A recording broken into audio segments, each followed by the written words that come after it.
ഈ മണലും കൊണ്ടിട്ടിരുന്നാണ് ഞാൻ പറഞ്ഞത്. പക്ഷെ തെറ്റുപറ്റി. പിന്നെ ഈ നമ്മൾ എല്ലാം തികഞ്ഞ കുറെ ചേട്ടന്മാരും ചേച്ചിമാരും ഫേസ്ബുക്കിൽ ഇൻസ്റ്റാഗ്രാമിൽ യൂട്യൂബിൽ ഇരിക്കുന്നുണ്ടല്ലോ. പിന്നെ അവർക്ക് എന്തും പറയാമല്ലോ. അതുകൊണ്ട് പിന്നെ നമുക്കതങ്ങ് ക്ഷമിച്ചു കളയാം അല്ലേ? കേട്ടില്ല.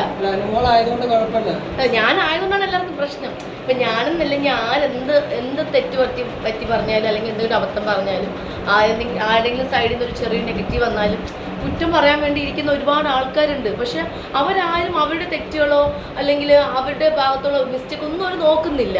എല്ലാം തികഞ്ഞിട്ടിരിക്കുന്ന ആൾക്കാരാണ് ശരിക്കും പറഞ്ഞാൽ ഈ കമൻസ് ഇടാൻ വേണ്ടി ഇരിക്കുന്നത്. പിന്നെ പറഞ്ഞിട്ട് കാര്യമില്ല.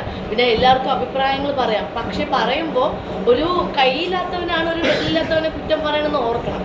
മനസ്സിലായില്ലേ? അത്രയും മാത്രമേ ഉള്ളൂ. ഞാൻ ഇതൊക്കെ തമാശയായിട്ട് എടുക്കുന്നുള്ളൂ. ഞാൻ ഈ കമൻസ് ഇന്നലെ ഞാൻ ഈ രാജസ്ഥാൻ്റെ കാര്യം വന്നപ്പോൾ ഞാൻ കമൻസ് ഫുള്ള് ഇരുന്ന് വായിച്ചപ്പോൾ എനിക്ക് ചിരിയാൻ വന്നത്. എനിക്ക് വിഷമമൊന്നും അവിടെ ഉണ്ടായില്ല.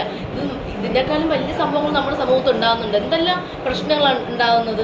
ആരെങ്കിലും പ്രതികരിക്കുന്നുണ്ടോ? ആരെങ്കിലും ഈ പറയുന്ന ഒരു ഫോൺ എടുത്ത് വെച്ചിട്ട് നമ്മൾ ഈ ഫോണിൻ്റെ ഫ്രണ്ടിൽ ഇരുന്ന് ക്യാമറ ഓൺ ആക്കിയിട്ട് ഇരുന്ന് പ്രതികരിക്കുന്നത് പോലെ പുറത്തിറങ്ങി എന്തെങ്കിലും പ്രതികരിക്കും? നമ്മുടെ നാട്ടിലൊക്കെ എന്തൊക്കെ സംഭവിക്കുന്നുണ്ട്? വെട്ടും കുത്തും കൊലപാതകം ഉണ്ടാക്കുന്നു. ആരെങ്കിലും പുറത്തിറങ്ങി ഒരു 5 പേര് ഇറങ്ങി ഈ പറയുന്ന സ്ട്രൈക്കോ എന്തെങ്കിലും ചെയ്യുന്നുണ്ടോ? ഒന്നും നടത്തുന്നില്ല. കേട്ടില്ല.